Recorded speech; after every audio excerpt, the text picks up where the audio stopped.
संविधान प्रदत्त अपने अधिकारों को नहीं जानता है, संविधान ने अपने पर जिस कर्तव्यों को डाला है उसको नहीं जानता है, वो देश के विकास में सहभागिता जितनी की जा सकती है इतना नहीं कर सकता। मगर उन्होंने एक इंटरप्रिटेशन कर दिया मेरी बात का कि मैं अनपढ़ व्यक्ति के खिलाफ हूं। मैं अनपढ़ व्यक्ति के खिलाफ नहीं हूं, वो तो इस सिस्टम का विक्टिम है, मगर उसको पढ़ाने का प्रयास करने का शासन का दायित्व है और मैं मानता हूं ये दायित्व पूरा नहीं कर सकता है, वो उसका गुनहगार है। जब नरेंद्र मोदी जी गुजरात के अंदर मुख्यमंत्री बने तब मैं प्राथमिक शिक्षा की बात कर रहा हूं, लगभग 67% एनरोलमेंट था और 37% ड्रॉप आउट रेशियो था। तो 70% आप मान लो, उसमें से 40% ड्रॉप आउट होता है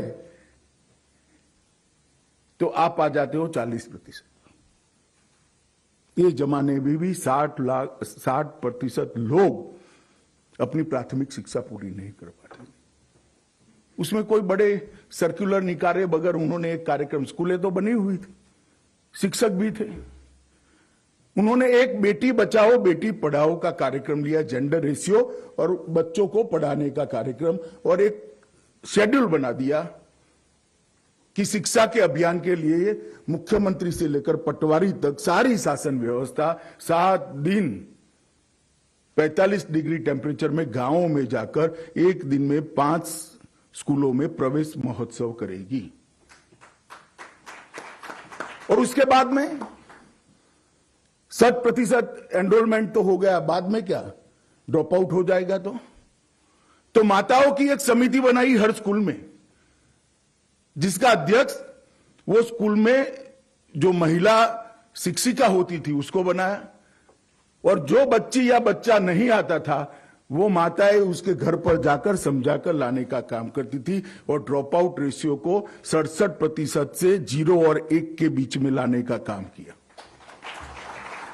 और जब ये उपक्रम 6 साल तक स्थायी हुआ, उसमें गुणवत्ता पर जोर देने के लिए गुणोत्सव नाम से एक कार्यक्रम किया, जिसमें सारे लोग जाकर प्राथमिक शाला जो है सरकार की, जिसकी गुणवत्ता के लिए बहुत सारे सवाल उठाए जाते थे, उसकी गुणवत्ता को ऊपर उठाने के लिए बहुत बड़ा प्रयास किया गया, और धीरे धीरे देखते हुए आमूलचूर परिवर्तन हुआ।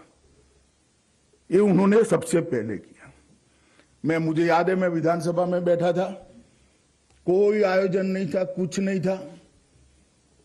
एक विधायक खड़ा होकर बोला कि मोदी जी, और ये कोई मोदी जी को पर्सनली नहीं था, सालों की समस्या थी। उन्होंने कहा, मोदी जी, मैं गुजराती में बोलता हूं, वारू वक्ते तो लाइट आवे वो करो, मतलब शाम के भोजन के वक्त बिजली रहे इतना तो करिए आप, वो 2 घंटा रहे। अब जवाब देना था मुख्यमंत्री जी को, राज्यपाल महोदय के अभिभाषण पर चर्चा थी, जवाब में उन्होंने कह दिया कि पूरे गुजरात में मैं 24 घंटे बिजली दूंगा। और उस वक्त मुझे ठीक याद है, मैं भी अचंभित था, भाषण समाप्त होने के बाद उनके ऑफिस में गया था, लीडर ऑपोजिशन उनको मिलने आया, अमर सिंह भाई चौधरी जो इंजीनियर थे और बिजली विभाग में ही काम कर रहे थे पहले। उन्होंने कहा, नरेंद्र भाई, आपने ये गलत स्टेटमेंट कर दिया कि इम्पॉसिबल है, असंभव है, हो ही नहीं सकता। नरेंद्र भाई ने कहा, मेरी इच्छा थी, मैंने बोल दिया, ईश्वर मदद करेगा, रास्ता ढूंढेंगे, मुझे लगता है हो जाएगा। और मित्रों, उन्होंने एक नया रास्ता निकाला, एग्रीकल्चर ग्रिड और जो घरों में बिजली देने वाली ग्रिड है, दोनों को पूरे देश के अंदर अलग किया, और आज पूरे देश भर में सबसे पहले 24 घंटा बिजली मिलने का काम हमारे गुजरात के अंदर शुरू हुआ।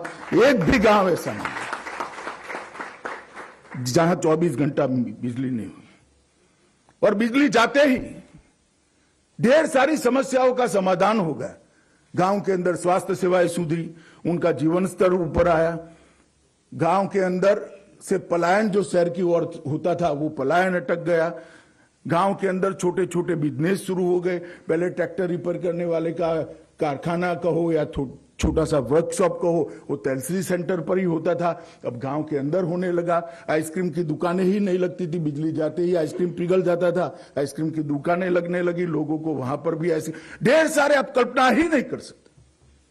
गुजरात के गांवों में आमूल चूर परिवर्तन केवल और केवल बिजली के कारण आया, मगर ये किसी की सोच नहीं थी, ना किसी का विचार था।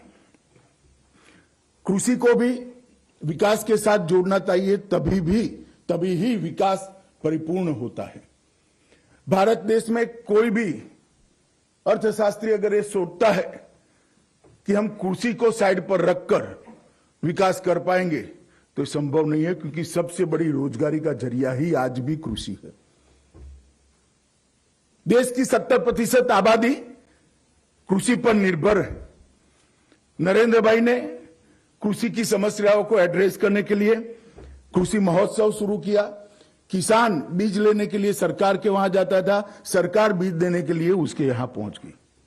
किसान कोई भी योजना के लिए तहसील और जिले में धक्के खाता था, सरकार उसके यहां पर। गुजरात के 19,000 गांवों के अंदर पूरी सरकार पहुंचकर उसको जो सरकार को देना था किसान को, वो एक ही समय अखात्रीज के दिन देना, इस प्रकार की व्यवस्था करी। वो यात्रा अखात्रीज से लेकर 11 दिन चलती थी। हमारे यहां गुजरात में कृषि की शुरुआत अक्षय तृतीया के दिन करते हैं और उसी दिन से किसान अपनी तैयारी करता है। तो कृषि महोत्सव किए, लगभग 10 साल तक चले।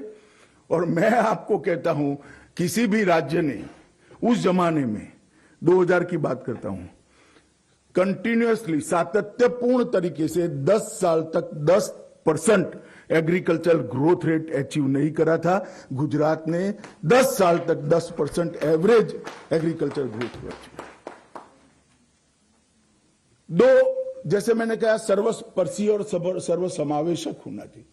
गुजरात में 2 क्षेत्र ऐसे थे।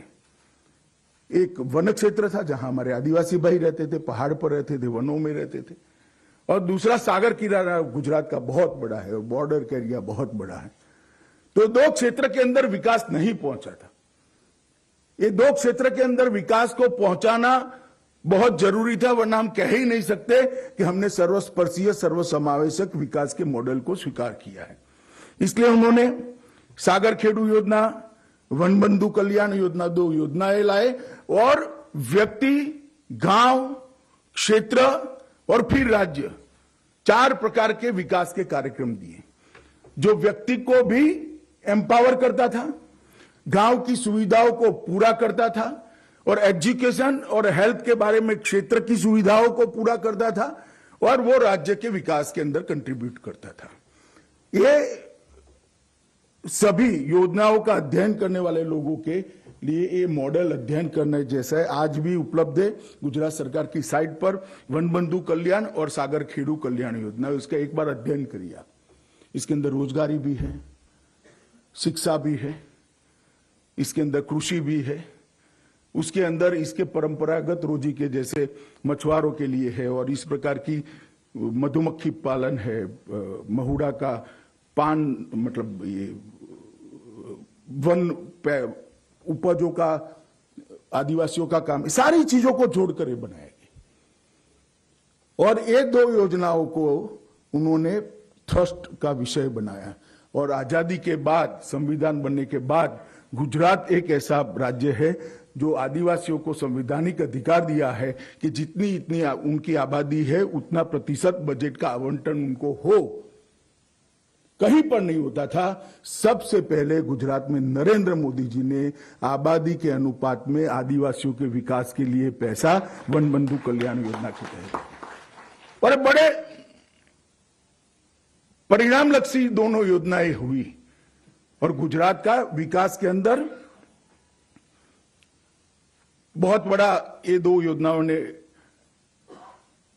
योगदान किया। कई सारे नए प्रयोग भी करे। गुजराती को प्राधान्य देने के लिए झवेरचंद मेघाणी की जन्म जयंती के दिन वांचे गुजरात, मतलब गुजरात पढ़े, ऐसे कार्यक्रम से बच्चों को पुस्तक की ओर आकर्षित करने का कार्यक्रम किया। मैं मानता हूं सभी ने कार्यक्रम को जानना चाहिए, देखना चाहिए, समझना चाहिए और अपने अपने जहां पर भी हम काम करते हैं उसको प्राधान्य देना चाहिए। बच्चे इतना ही पढ़ते हैं कि जितना उसको एग्जामिनेशन के लिए जरूरी है। शायद वो पढ़ाई लिखाई तो सफलता से कर लेंगे, मगर अच्छा नागरिक बन पाएंगे क्या? पढ़ाई लिखाई का व्याप अपनी एग्जामिनेशन के दायरे में नहीं लाना चाहिए। देश और दुनिया को जानना चाहिए, देश की संस्कृति, देश का इतिहास, आज की दुनिया में चलती हुई सारी हलचल और हमारे संस्कृति से साथ जुड़ी हुई अनेक चीजें जब तक व्यक्ति नहीं पढ़ता है वो पढ़ाई लिखाई परिपूर्ण नहीं मानी जाए। उन्होंने वहां से गुजरात कार्यक्रम किया, चिल्ड्रन यूनिवर्सिटी का एक्सपेरिमेंट किया। ढेर सारे एक्सपेरिमेंट है जो कि ये इस प्रकार के नए प्रयोगों के कारण भी एक प्रकार का प्रकाश का आलय बनता गया और गुजरात के अंदर विकास की नई शुरुआत देखने को मिली। और 2013 आते आते 12 आते आते गुजरात के अंदर जो विकास हुआ है उस मॉडल की चर्चा देश भर के अंदर हुई।